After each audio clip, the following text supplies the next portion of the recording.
No, I already did my time. See, you weren't listening. You missed it all. You were going for that triple word score. More. We want more of you. He was going for that twam. He laid out, was like, twam, triple ward like a motherfucker. I think he's heckling you, the Scrabble player. I think so. I think he wants a lap dance. I think that's what it is. Y'all ready for your first comic? Yeah. This first gentleman coming to the stage. Very funny guy coming all the way from the beautiful city of Chicago. Please put your hands together for Mr. Mike Ortiz.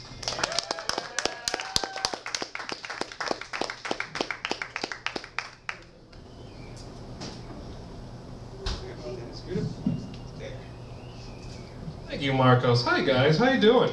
Good. I just spent the last 5 minutes furiously scratching out all the four-letter words from my act. Not for you kids, no, I don't care about you. It's out of respect for the books that I see in that other room. I love knowledge, and I want to preserve its sanctity. So, I haven't been doing comedy that long. I wish I started 20 years ago. Because 20 years ago is when I wrote my very first joke. I love the joke so much, I still like doing it. I'm going to do the joke for you now. It's my very first joke, 20 years old. Here we go. I invented a drinking game. During the Civil War documentary by Ken Burns, you need to take a shot every time Shelby Foote is amused by his own anecdote. And then General Beauregard was going to remark, that dog won't hunt. All right, here's what you need to do. Go back and rewatch that documentary. That joke is hilarious, trust me. Trust me. What else is funny? Improv is funny. You guys like improv? Sure. Me too, me too. Let's do a little bit. Somebody yell out, a famous actor. Tom Cruise.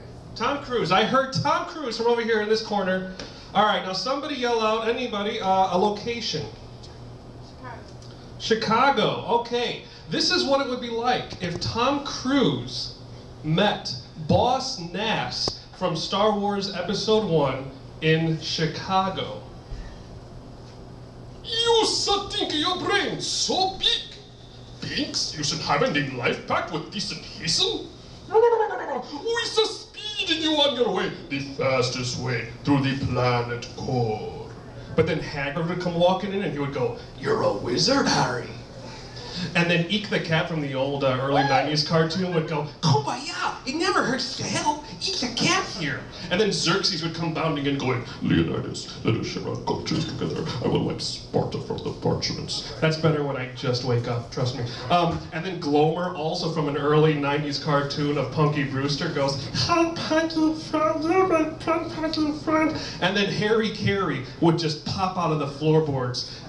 Actually, it'd be Will Ferrell, I'm sorry, doing his impression of Harry Carey. If Harry Carey was doing an impression of Gandalf from Lord of the Rings, and he would go, "Hi, you shall not pay us." And then Tom Cruise would be like, "What?" That wasn't improv, I was so lying. That's not improv. All right. Hey, cranberry juice is weird, huh, guys? Cranberry juice is something. I like about how cranberry juice is really sweet at first, but it kind of has that weird aftertaste, you know? That kind of, there's something subtle underneath that weird aftertaste. It's almost a little bitterness. But then, the longer you drink that cranberry juice, the longer you're drinking it, the sweetness goes away. All the sweetness is gone, and all that's left is the bitterness. And on a related note, I was talking to my wife, and I was telling her how I hated tired relationship cliches, and then we laughed about it and made love. I say my wife, I am married. I got married 3 months ago. So, thank you very much, whatever. And to annoy myself, I wrote happy newlywed jokes, just to give myself a hard time. So I'm going to do those happy newlywed jokes for you right now. Here they go. Here you go. I'm having trouble trying to decide what to wear for Halloween. I thought about going as the happiest man in the world, but that wouldn't be a costume. My wife, she's having trouble trying to decide what to wear too. She says she doesn't want to wear any of those sexy outfits. That's not going to work either, because she's sexy no matter what she wears. The other day I spilled some red wine on my khakis. I didn't even get upset because my wife is such an amazing person.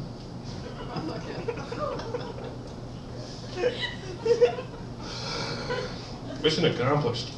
Hey, what would it be like if Bob Dylan sang Call Me Maybe? I think it'd be weird. Because his voice really doesn't fit with that genre. I just don't think it would sound right at all. I don't think it would make, well. If you haven't guessed by my name, Michael Ortiz, I am 100% Puerto Rican. And you know what that means, right? It means both my parents are Puerto Rican. That's all it means. There's something that is true. A family like sticks together. We recently had to put my grandmother in an old folks home, and in Chicago. My aunt flew in from Florida to come visit her. And she was saying, though, she's like, it's going to be really hard on me to see my mother in that state. You know, we grew up with her, and now to see her in a home, excuse me, lying on a bed, that's going to be really hard and depressing for me. So while I'm in town, I want to have a little bit of fun. Let's have some fun. And can you take me out to like a really fancy, nice restaurant to have a good time? And I was like, sure. She's like, great. Can you take me to Applebee's? And I was like, sure. I'll take you to Applebee's. No problem. That's what you want. That's fine. I looked it up. Actually, in the city limits of Chicago, there are like no Applebee's. I couldn't find any. And I told her this, and she went, well, Orlando has an Applebee's. Like that's a knock against Chicago that we don't have one. I was like, feeling a little defensive. I'm like, we have a lot of restaurants here. Auntie Luca, that's her name. I'll find you one. And she's like, well, how far to the suburbs are they? I was like, I'm not gonna drive you from Lakeview out to Oak Lawn. No way. I took her to Bennigan's. I figured this way we could both be disappointed. And we were. But the one rule I told her, though, is we can't go see her on Saturday, though. We're not allowed to see her on Saturday because Saturday is the day when she watches her favorite television show. It's called Sábado Gigante. And it's on this Spanish-speaking station called Telemundo. Sábado Gigante, for those that don't speak Spanish, Sábado Gigante is Spanish for Giant Saturday. It's this long variety show. And the reason she loves that show is because she's got a crush on the host, Don Francisco, which is Spanish for Don Francisco. And so we can't go see her then. So we go see her on Sunday. And if you don't know, on every floor is kind of like its own ward, okay? So every floor is like segregated from the rest. And on her floor, her ward, it's run by an Asian cross-dresser. It is, and she does like a really good job. And so I was visiting her one day though, and there was this old guy chatting her up by the front, and he went, hey, you know, honey, back in WW2, we used to drop bombs on Japs like you, but if they would have all been looking like you, I wouldn't have been dropping them bombs. And that's life, isn't it? An old, ignorant racist hitting on an Asian transvestite. That's life. We go see her. They have a cafeteria. We're hanging out in the cafeteria. At the table. Behind us, the old people kind of like shamble slowly back and forth. So it's a little creepy because it is trying to survive. It is like trying to survive through a zombie apocalypse. Except instead of brains, they feed on eye contact. Like the slightest acknowledgement of their humanity, and they get all like, oh, they get all like happy. And if they catch you, they don't bite you as much as give you gummy kisses. I'm not sure which one is worse. If they do give you a gummy kiss, you will turn into an old person. It just takes years.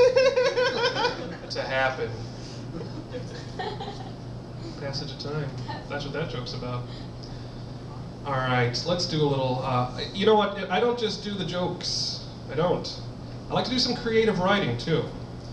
Just to expand my mind, you know, just to work those muscles, those brain muscles. So one thing I like to do is I like to write spec scripts. These are speculative scripts, that's what that's short for.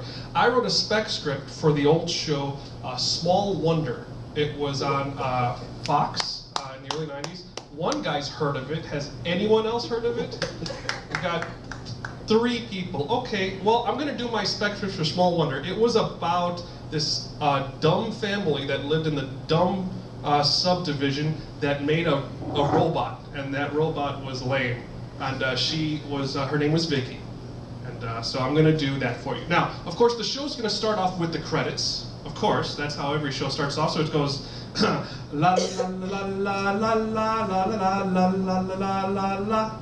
She's a small wonder, lovely and bright with soft curls. She's a small wonder, a child unlike other girls. She's a miracle, and I grant you, she'll enchant you at first sight. She's a small wonder, and she'll make your heart take flight. La la la la la la la la la la la la la. She's fantastic, made of plastic, microchips here and there. She's a small wonder, brings love and laughter everywhere. Okay, so that's the credits. We open up to the exterior of the Lawson household. We fade into the interior of Jamie Lawson's household. Jamie and Vicky are standing opposite each other. Vicky says, I talk like this all the time. And then Jamie says, oh, Vicky. And that's all I've written so far, but it's gonna be really funny when I'm done with it, I think. Or not. So that was me, that was my time. My name is Mike Ortiz, and I'm gonna bring Marcos back up. Thank you so much for listening to this.